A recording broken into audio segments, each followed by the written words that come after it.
Finance Committee. Can we take a roll call, please? Yes, we'll start with Committee Member Harmon. She's not present. We'll start with Vice Chair Friedman. Here. Chair Gutierrez. Here. And do we have any public comments? Chair Gutierrez, no hands are raised. We will move on to our first agenda item. Good afternoon, members of the Finance Committee. My name is Keith DeMartini. I'm the city's finance director. I'm here with Ms. Natalie LaCauley, the city's controller. And we're also here with the city's independent auditor partner. His name is Joe Luden with Clifton, Larson, and Allen.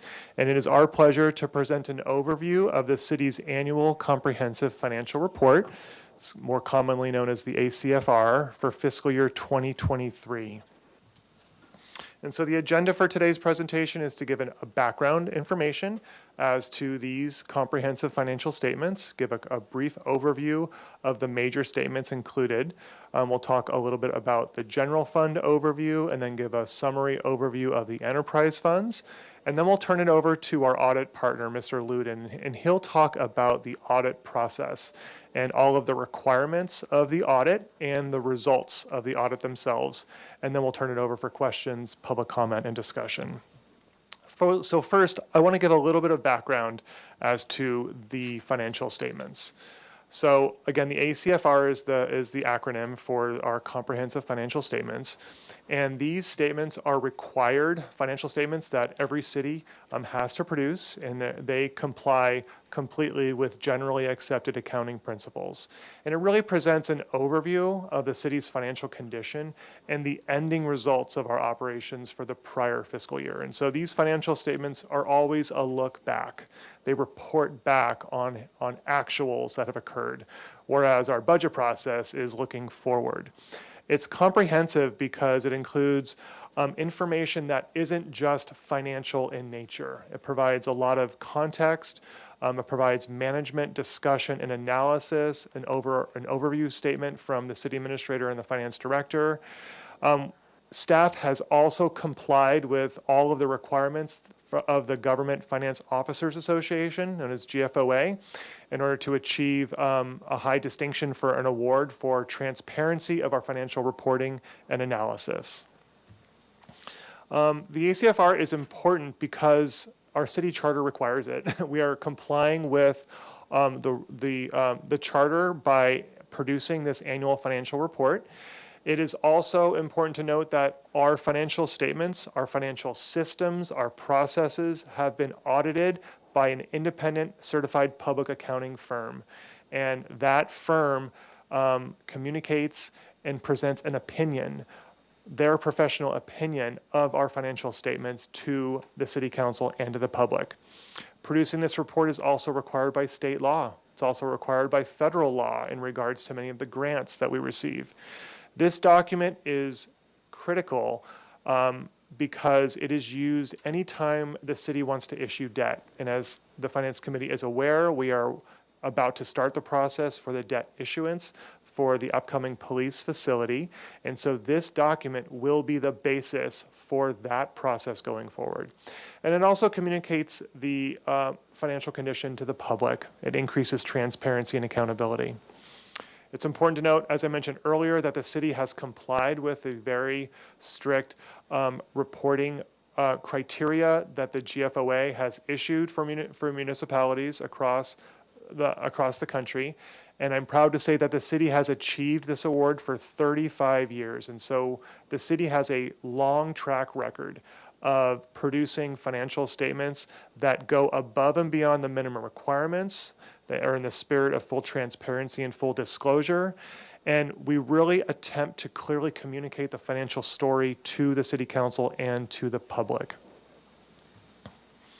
The layout and content are listed here. It starts with a transmittal letter, and it provides a lot of information about the city organization. And then we go into the financial section where we have a series of financial statements talking about the revenues that we've collected, how we've spent that money. And then we also talk about the city's balance sheet, the assets that the city has, liabilities. And then there are many pages of notes and disclosures that give a lot more context about the information in those financial statements. The ACFR is posted on the city's website, as you can see on the far right here, and we have many years of prior year ACFR financial statements on our city's website as well. And so before I turn it over to Ms. LaCauley, I'll just give a quick overview of the financial highlights that you will see. We produce financial statements in different categories: governmental funds, which is primarily our general fund and our Measure C and a couple other smaller funds. And then we produce statements under what's called proprietary funds. So these are funds that operate more like a business, like our enterprise operations. And then there are a few fiduciary funds as well. Just a very couple of highlights that you'll notice that Ms. LaCauley will present. The city's net position, which is effectively the value of our assets less our liabilities, increased by over $67 million from the prior year. Our tax revenues are noted to have increased slightly compared to prior year. The general fund balance did increase by 9% year over year, but as you'll see, we'll talk about our reserve position going forward. And so with that, I'll turn it over to Ms. LaCauley, who will present the statements. Thank you. Thank you, Mr. DiMartini. Good afternoon, Chair Gutierrez and Committee Member Freeman. The statement of net present all city asset and defer outflow, such as pension and OPR plan, liability, short and long term, debt, and defer inflow. The difference between total asset, defer outflow, and total liability, defer inflow is presented as net position. For fiscal year 23, our total net position for all activity increased by $67 million, 7% with fiscal year 22. Net position is broken into 3 levels of restriction. Net investment in capital asset, all capital asset, including infrastructure, net of related debt. Restricted, those are external restriction imposed by creditor, grantor, contributor, or by law or regulation. The majority are restricted for affordable housing, about 68 million. Unrestricted, this category represents the net position of city, which is not restricted for any project or any purpose. Unrestricted net position is negative, followed by 44 million, a reduction in loss by 29 million. The variance is mainly attributed to change in assumptions on the GASB 68 for net pension liability. Total net position for all activity and at $1 billion for the fiscal year 23.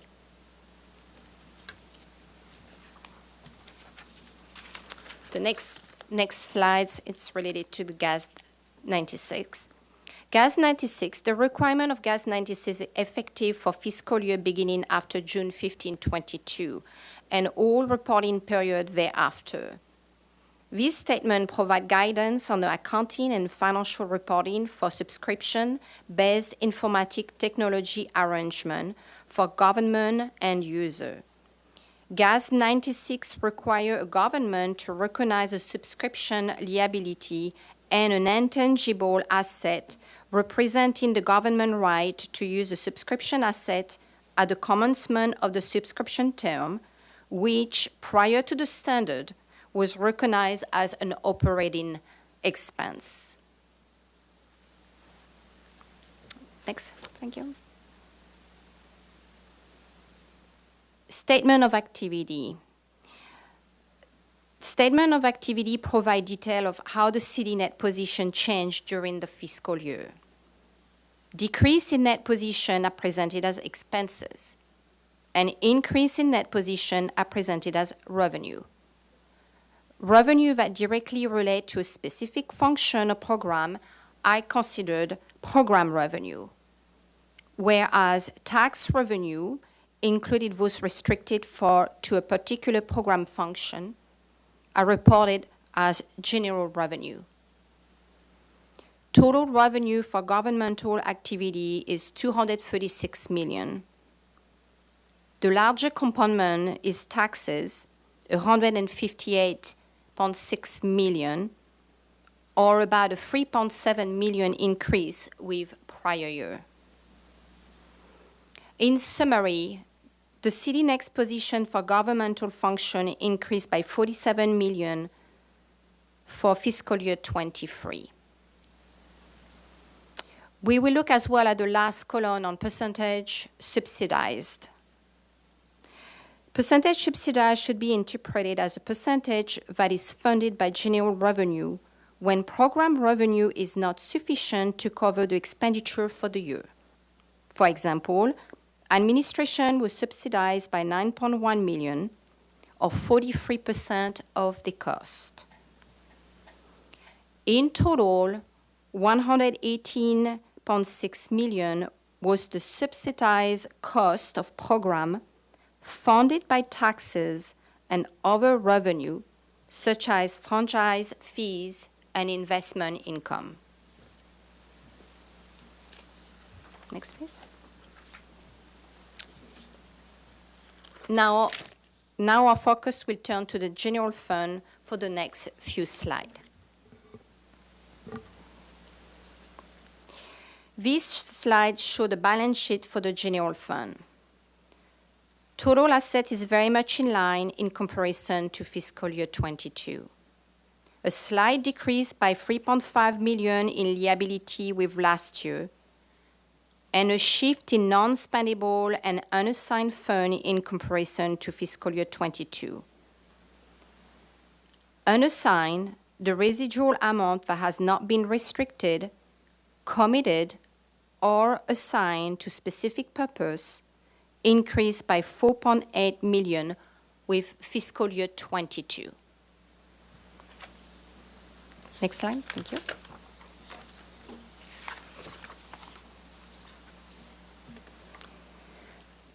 This slide shows the total general fund revenue and expenditure compared to the adopted and revised budget. In September of 2023, staff presented preliminary year-end result to the Finance Committee.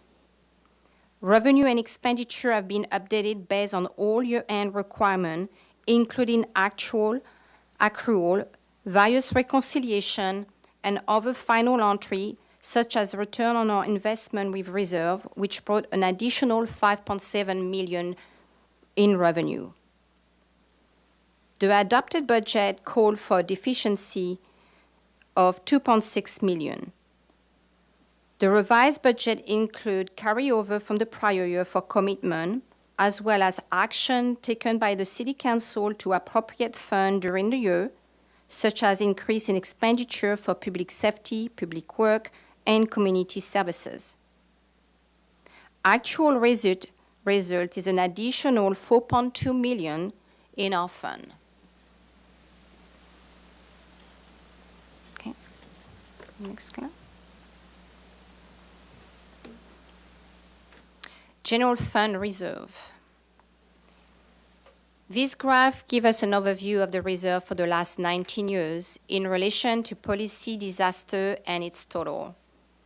For fiscal year 23, the General Fund Reserve is above total policy threshold by 3.5 million. Of the total amount in reserve, 8.7 million is held in reserve to fund prior year contractual and other commitment. This results in available reserve, the gray column, to be below the City Council policy target level in fiscal year 23.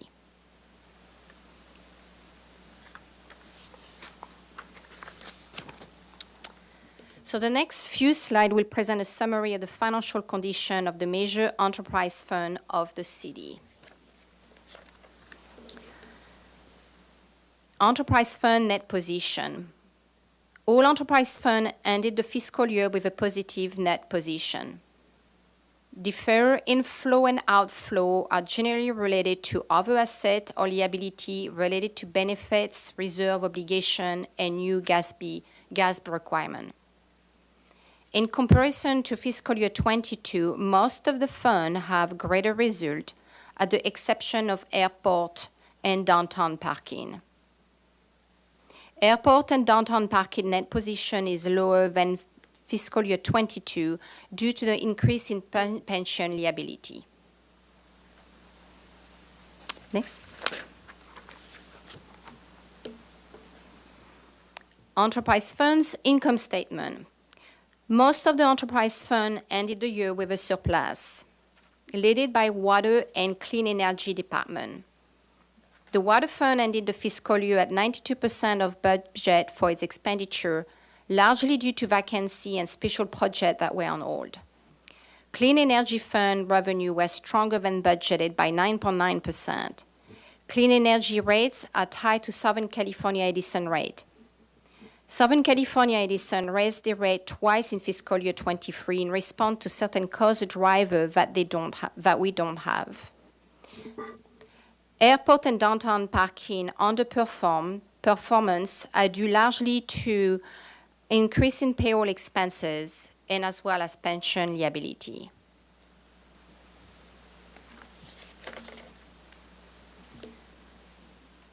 Enterprise fund, the reserve for all funds, including capital, debt, and operating.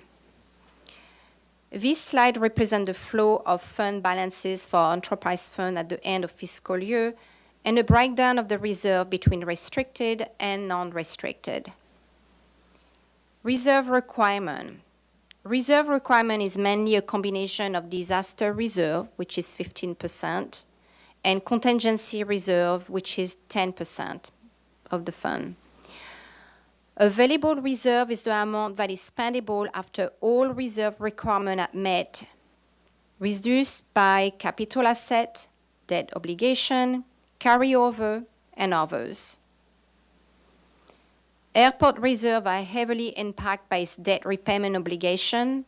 That was for fiscal year 23, 28.7 million. Airport otherwise would have a positive position of 5 million under the available reserve. Total reserve is the sum of required and available reserve. In summary, in comparison to fiscal year 22, most of the reserve are lower. The main reason is the direct impact of carryover and encumbrance for capital project. Next.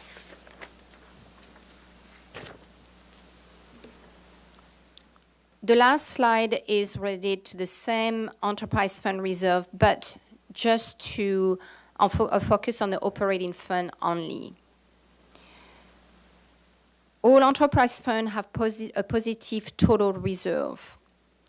Under the column available reserve, solid waste had significant change with Marlboro franchise agreement. Reserves are projected to be replenished in fiscal year 24 and beyond. Clean energy is our newest enterprise fund created in 2021. The enterprise fund is anticipated to meet reserve policy target in fiscal year 24 and going forward. Mr. DiMartini? Thank you very much, Ms. LaCauley. So now I'd like to turn it over to Mr. Joe Luden, at our certified public accounting firm, who's going to present an overview of the annual audit process and communicate his findings. Thank you very much, Mr. DiMartini. I appreciate the time today to be here with you guys and go over the audit results. I'm going to start by going over the audit process. So CLA, we have been engaged to perform an audit of the financial statements of the city and assist the city in preparation of its annual audited financial statements. So what we did is we planned and performed our audit to obtain reasonable assurance rather than absolute assurance about whether the financial statements are free from material misstatement. And really what this means is that we examined on a test basis the city's transactions, and that allowed us to obtain the appropriate support and evidence to say that there would be no material misstatement related to the financial statements. In addition, we also obtained an understanding of the city and its environment This includes controls over all of the significant areas of the city. And that allows us, again, to assess the risks of any material misstatement as it relates to the financial statements. So we did issue several reports. Again, we're going to start with the ACFR, which was described earlier by Mr. DiMartini. And on the page 13 of the ACFR, you will see our independent audit report, which is really the biggest piece that we're providing. Again, this is providing our opinion that your financial statements are free from any material misstatement. And again, you will see that on page 13. We also prepared and issued our gas letter. This is our internal control letter. We did have one recommendation this year, and that pertained to the recording of revenue and making sure that is recorded in the correct fund and the correct fiscal year. We issued our agreed upon procedures as it relates to the city's GAN appropriations limit. We also issued our report and communication with those charged with governance, which is an additional letter. And we had two additional sets of financial statements, one related to the airport passenger facility charge fund, and this is a compliance report, and also the California Law Enforcement Telecommunications System and Switching System, also referred to as CLETS. So I'm going to go through what our audit opinion consists of. So our report begins with our opinion, and this is also discussing the basis for those opinions. So we have audited the city in accordance with both generally accepted accounting policies and then governmental auditing standards as well. And we needed to do this in order to obtain sufficient audit evidence for a basis for our opinion, which we were able to accomplish. There was a change in accounting principle this year, and Ms. Lacali already discussed this, but GASB 96, much like GASB 87 last year, was a very large undertaking and a significant change to the city's functions and how we report them. And the finance department had to do, I would say, a exceptional amount of additional work in order to accomplish this and implement the standard accurately, which they really did. Next, we're going to go into management's responsibility. And so management is responsible for the preparation and fair presentation of the financial statements and for the design, implementation, and maintenance of internal controls of the city and the presentation of those financial statements. Our responsibilities as the auditor is to obtain reasonable assurance, not absolute assurance, that the financial statements, again, are free from any material misstatement, which, again, we did. The next section of our report goes through the required supplementary information, and we do perform limited procedures, which includes inquiries of management, and we ensure that the information included in these sections are consistent with the audited financial statements as well. There's an additional section for supplementary information. This consists of combining schedules. And again, this is the responsibility of management, but is derived from the underlying accounting records that have been audited. The final area has to do with other information. This consists of the introductory section and the statistical section. And these are not covered by our opinion, but again, we review these to ensure the consistency with the financial statements. So that really concludes my portion of the presentation. Thank you very much, Mr. Ludin. We really appreciate you and your firm's support of our financial reporting and auditing. So I'd like to wrap us up here with a couple takeaways and next steps. So one major takeaway from our ACFR this past year is that the city does generally have a strong net position. We have more assets than our liabilities.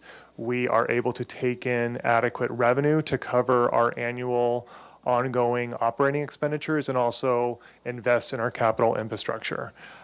We do have challenges though, right? We do have challenges with our reserves.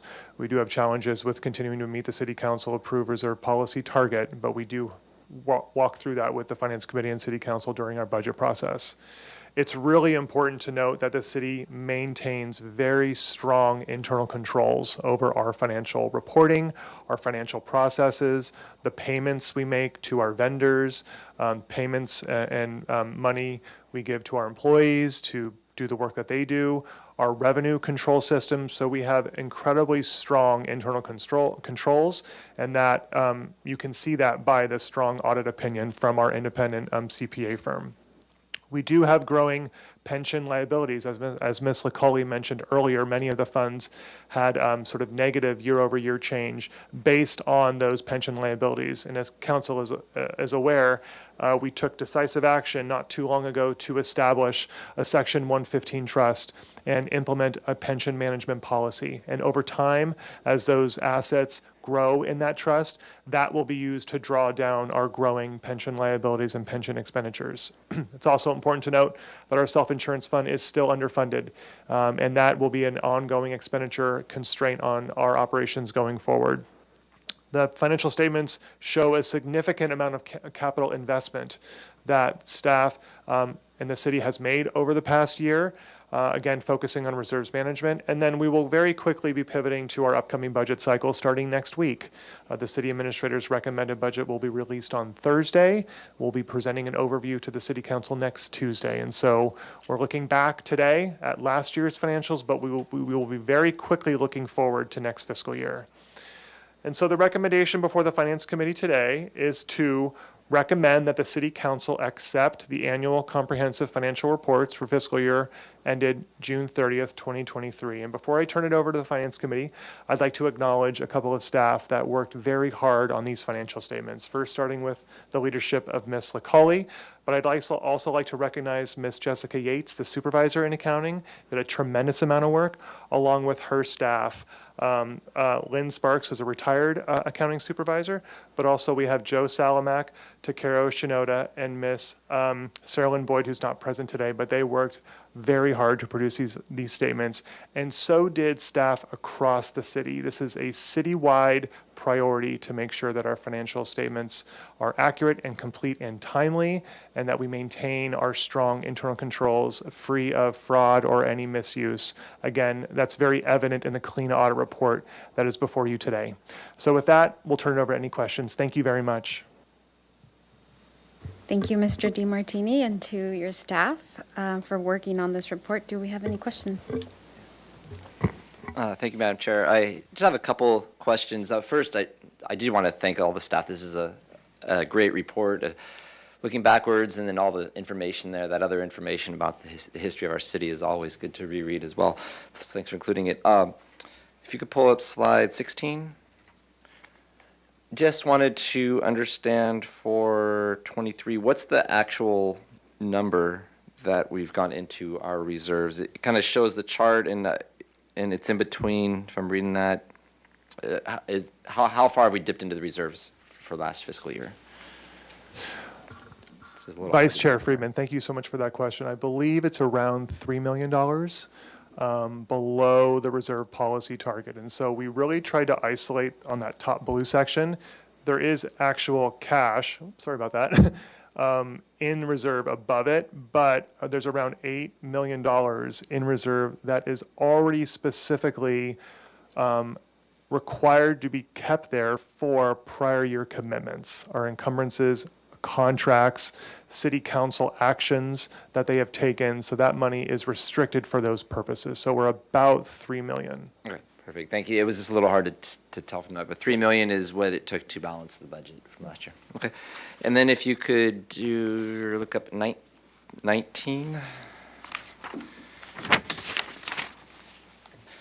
I know there'll be more discussions during the budget about downtown parking, but I just wanted to understand, again, we're retroactively going backwards, not talking forwards about anything today. As I understand slide 19, the downtown parking is 1.8 million negative. And then if you go to the next slide, this is my question. So going into slide 20, what is the reserves available 2.99 million, or is it an addition? You have to take away that 1.8 million to make it balance. Yeah, so Vice Chair Friedman, thank you so much for that clarifying question. So this slide indicates that the downtown parking fund has $2.9 million of reserve as of the end of fiscal year 2023. That is $308,000 below the reserve policy target. And so we try to compare what the target level is per council policy versus the actual cash they have in reserve. Now, again, reminding the committee, this is the end of fiscal year 2023. The downtown parking fund is projected to have a deficit by the end of fiscal year 2024 also, which will further deplete their reserves. And then we will soon be presenting the city administrator's recommended budget for fiscal year 2025. And if the fund continues to operate as is, it will have fully depleted reserves in 2025. So that's how you go from one fiscal year to the other. Okay, thank you. I just wanted to clarify. So for this report, the reserves are only 308,000 under the policy. But going forward, there's a larger structural issue that will hit us. We'll find out on Thursday, I guess. That's So- correct. Okay, and that's all the questions I really had, because I think everything else is pretty straightforward. So thank you. I have one question, because we've had discussions about lowering our requirement of the general fund. Can you go to slide 16 and explain to the public if that would happen, how it will affect the situation we're in right now, and how by keeping the standard we have now, we are in a safe position, not exactly where we want to be, just so the public can have a little bit of understanding. I know that idea has been out there, and I think it's important that we can take advantage of this chart.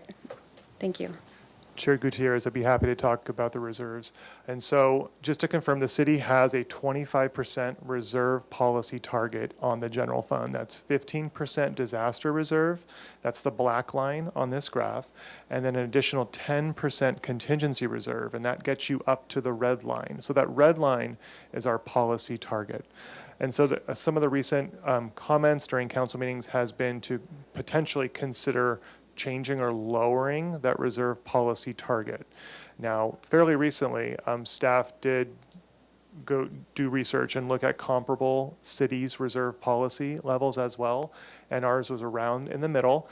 And the city's reserve targets are in line with government best practices when you consider the volatile nature of our major general fund tax revenues, such as transient occupancy tax and sales tax.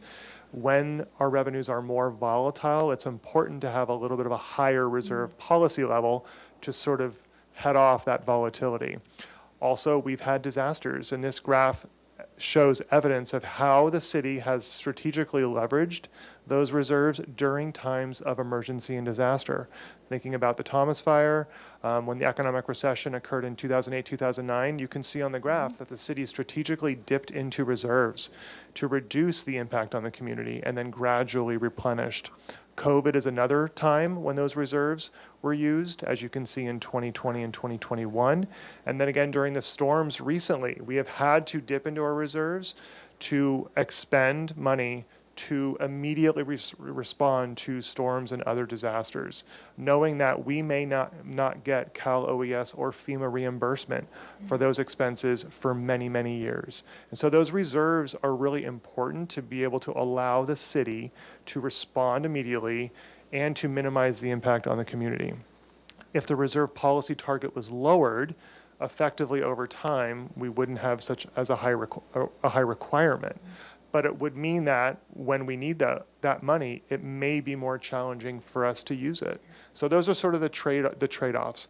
Another consideration is our strong reserve policy and our ability to use that target and to replenish it communicates very positively to crediting agencies and other agencies that will review our financial and our budget information when it comes time to issue debt. And as you're aware, we're about to issue debt, a very large debt for our police facility in the next couple of months. And it is really important that we have a very strong credit rating when doing so. Number one, it will actually allow us to issue debt. That's the first thing. And hopefully we'll get a much more favorable, lower interest rate on that debt because of a high credit rating. So it's all, there's a lot going on with our reserves, and I recognize that, but it's important to think about keeping that policy target set in the long term and council taking action on an annual basis during our budget process to make a determination on whether or not we should be below or above and like what that really means. Thank you, Mr. DiMartini. Do we have any public comments on this agenda item? Chair Gutierrez, no hands are raised. We will move into comments. Thank you, Madam Chair. First, again, thank you to all the staff in the finance and all our departments, Ms. Gosick, Ms. Yates, and others who really contributed to this. And it's a lot of effort and a lot of work every year to put this all together. And it wasn't mentioned in the staff report today, but for 35 years, we've had the highest rating and won an award for this. And if all indications are going, we're going to make it 36 this year. So looking forward to having the 36 on there. And it just shows the transparency that we have, the checks and balances we have in our finances. I think it's important for the public to understand that those are in place, because when we are out there funding all the programs, there comes with a cost, and we want to make sure that every dollar is tracked and accounted for. So especially if we're coming into more challenging times coming up, that we can point to the public and say, hey, this is not an issue where there's missing money. It's all accounted for. And the fact that for 35 years and going on, hopefully 36, that we've been able to get the highest award speaks to that in the effort of all our staff. So happy to pass this on to the full council, so I'll move the staff recommendation. I will second staff recommendation. Can we get a vote? So motion made by Vice Chair Freeman, seconded by Chair Gutierrez. We'll start with Vice Chair Freeman Yes.